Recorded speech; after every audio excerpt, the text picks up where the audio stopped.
Hola y bienvenidos al único y primer podcast de contratación estatal en Colombia.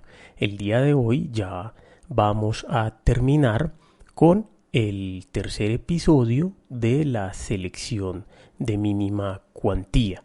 Recordemos que este proceso de convocatoria pública lo dividimos en 3 episodios y hoy ya es el último y el tercer episodio que va a hablar sobre este tema. Y antes de iniciar, lo primero es agradecerle mucho a todas las personas que se han suscrito a mi canal y a la gente que está demostrando interés en este tema. Muchas gracias por interesarse en la contratación estatal y en mi canal. Veo que el objetivo hasta el momento del podcast se está desarrollando de buena manera. Entonces, para entrar en materia, recordemos que en el episodio anterior hablamos toda la parte general de la selección de mínima cuantía. La selección de mínima cuantía la más utilizada. Ya el día de hoy vamos a hablar en este episodio sobre la selección de mínima cuantía, pero en grandes superficies, tema que está regulado en el decreto 1082 del 2015. Y ya por último vamos a tocar las conclusiones que considero más relevantes frente a este proceso de convocatoria pública denominado selección de mínima cuantía. Entonces, entremos en materia. El artículo 2.2.1.2.1.5.3 nos trae un proceso que también es de mínima cuantía, pero que es solo para adquisición en grandes superficies. La norma entonces nos indica que las entidades estatales deben aplicar las siguientes reglas para adquirir bienes hasta por el monto de su mínima cuantía en grandes superficies. Y el numeral primero de este artículo nos dice que la invitación debe estar dirigida por lo menos 2 grandes superficies y debe contener A, la descripción técnica detallada y completa del bien, identificando con el cuarto nivel de clasificador de bienes y servicios. B, la forma de pago. C, el lugar de entrega. D, el plazo para la entrega de la cotización, que debe ser de un día hábil. D, la forma y el lugar de presentación de la cotización. Y E, la disponibilidad presupuestal. Entonces, en este proceso es que se hace una invitación, no se publica en el SECOP y se dirige a 2 almacenes de grandes superficies. Entonces, si la entidad requiere adquirir 10 computadores, esas invitaciones puede dirigirle una al Éxito y otra a Home Center. Ambas invitaciones idénticas, con las mismas características. Y se le entregan a estos 2 almacenes de cadena cumpliendo los requisitos que dice el numeral primero. El numeral segundo nos dice que la entidad estatal debe evaluar las cotizaciones presentadas y seleccionar a quien, con las condiciones requeridas, ofrezca el menor precio del mercado y aceptar la mejor oferta. Entonces, cuando se envíen esas 2 invitaciones, hay que esperar las cotizaciones que envíen esos almacenes de grandes superficies y la de menor valor que cumpla con los requisitos técnicos. Esa es la cotización que se acepta. El numeral tercero nos dice que en caso de empate la entidad estatal aceptará la oferta que haya sido presentada primero en el tiempo, igual a la mínima cuantía general. El numeral cuarto nos dice que la oferta y su aceptación constituyen el contrato, igual a la mínima cuantía general. Es decir, la diferencia es que en la mínima cuantía general yo publico en el SECOP, no mando invitación a nadie, la publico en el SECOP y que se presente el que se quiera presentar. En esta mínima cuantía de grandes superficies no es así. Yo, entidad estatal, envío 2 invitaciones, mínimo 2, a 2 almacenes de grandes superficies. No es a cualquier tienda ni a cualquier local. 2 almacenes de grandes superficies como mínimo. Y acepto la cotización menor siempre y cuando cumpla con los requisitos. Entonces esa es la gran diferencia. Porque las similitudes ya las vimos, que se le adjudica el menor valor, si hay empate, entonces es el que entregue primero y la oferta y la aceptación constituyen el contrato. Por último, el artículo 2.2.1.2.1.5.4 de las garantías nos dice que la entidad estatal es libre de exigir o no garantías en el proceso de selección de mínima cuantía y en la adquisición en grandes superficies. Es decir, para este proceso no es obligatorio exigir garantías para ninguna de las dos modalidades de selección de mínima cuantía. Ya la entidad decide si exige o no exige dichas garantías. Frente a la ley 1882 del 2018, esta norma en términos generales no trajo cambios para este proceso. Simplemente el parágrafo 5 del artículo 5 puede aplicar para este proceso o puede no aplica para este proceso, porque este parágrafo nos dice que en los procesos de contratación las entidades estatales deberán aceptar la experiencia adquirida por los proponentes a través de la ejecución de contratos con particulares, que también aplica para los demás procesos. Es decir, se acepta experiencia tanto de públicos como de particulares, no más. La ley 1882 modificó otros procesos de convocatoria pública, como ya lo vimos, pero este no lo modificó. Acá terminamos la selección de mínima cuantía. Grandes conclusiones frente a este proceso.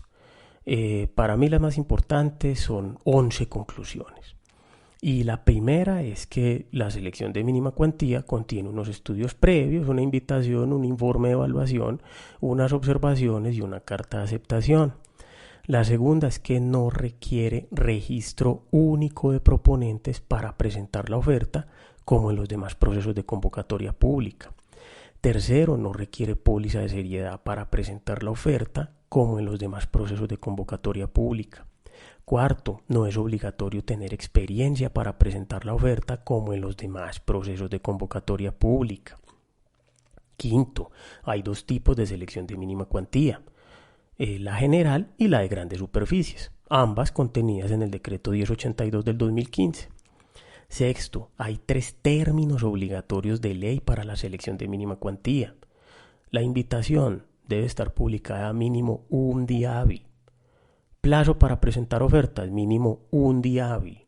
Y plazo para observar el informe de evaluación, mínimo un día hábil. Por eso este proceso es el proceso de un día hábil. Todo puede ser mínimo un día hábil. Séptimo, no hay audiencias obligatorias. Octavo, se adelanta por selección de mínima cuantía cualquier proceso independientemente de su objeto. Noveno, en caso de empate, la entidad estatal aceptará la oferta que haya sido presentada primero en el tiempo. Décimo, la oferta y su aceptación constituyen el contrato. Y décimo primero es la conclusión de la celeridad que tiene este proceso, la importancia que tiene este proceso para la selección de mínima cuantía.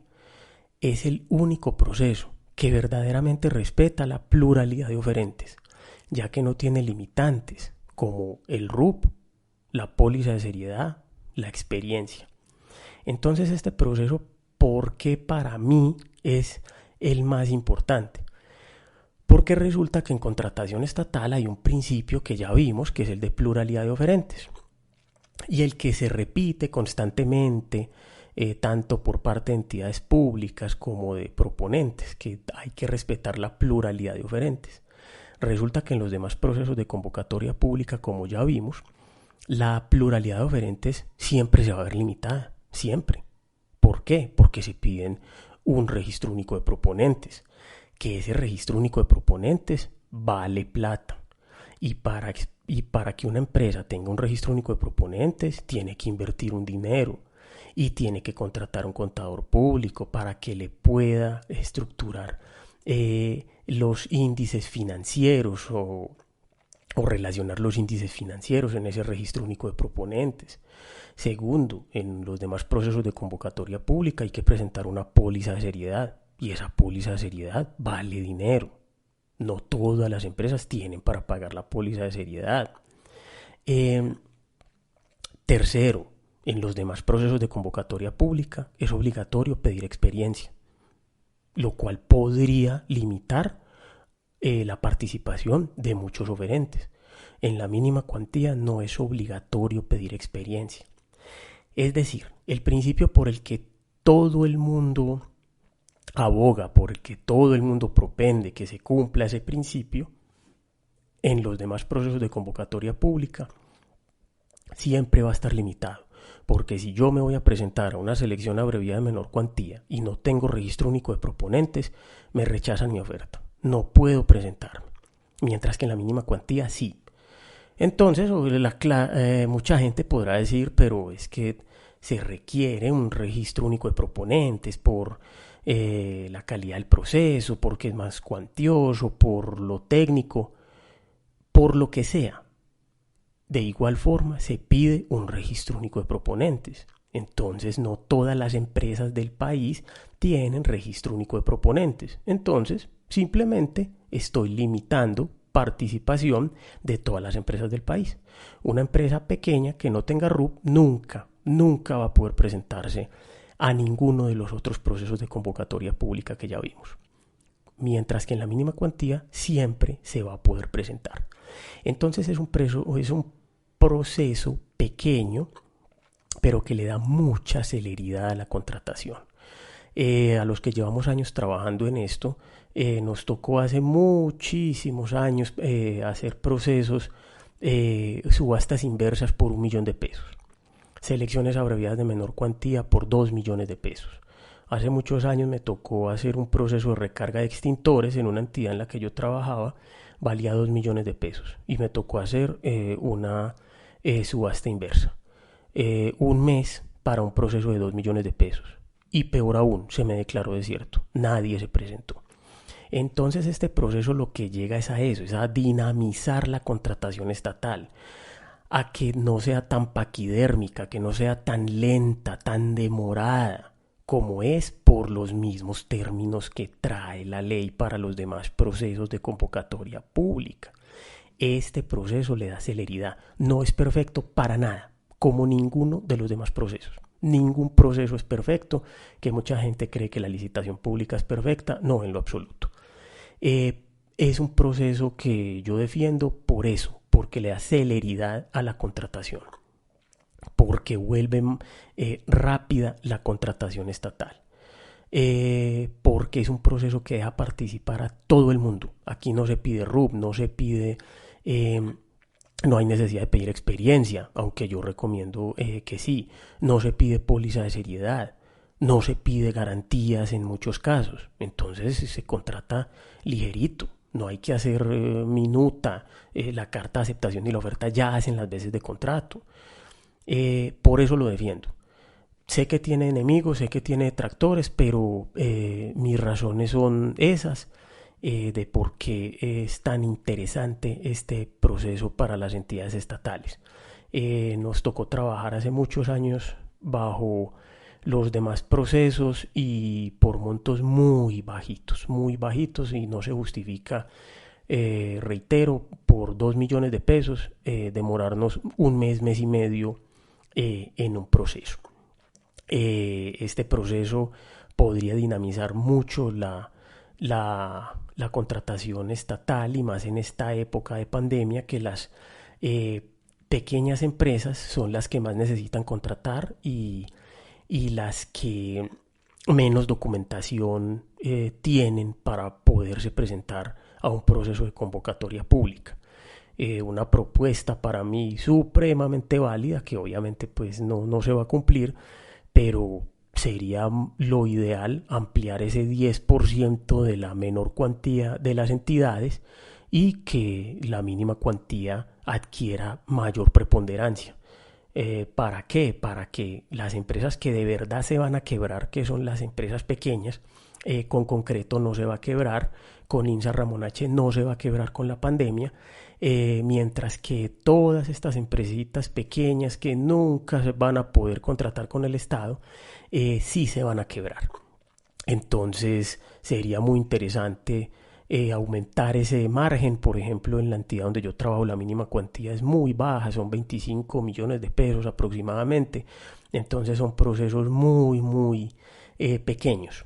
Qué bueno sería que la mínima cuantía tuviera un presupuesto más alto para poder contratar.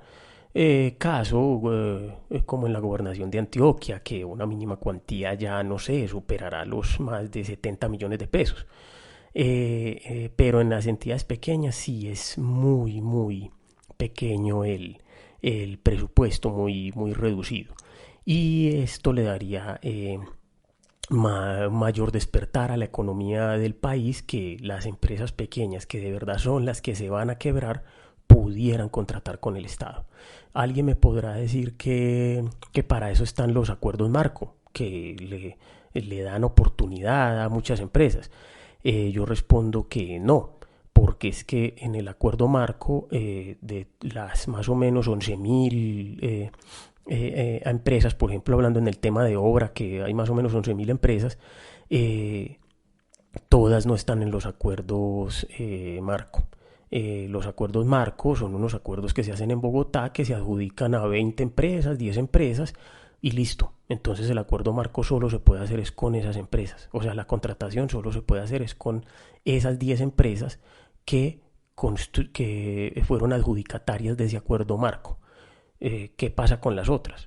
Entonces el acuerdo marco también limita pluralidad de oferentes.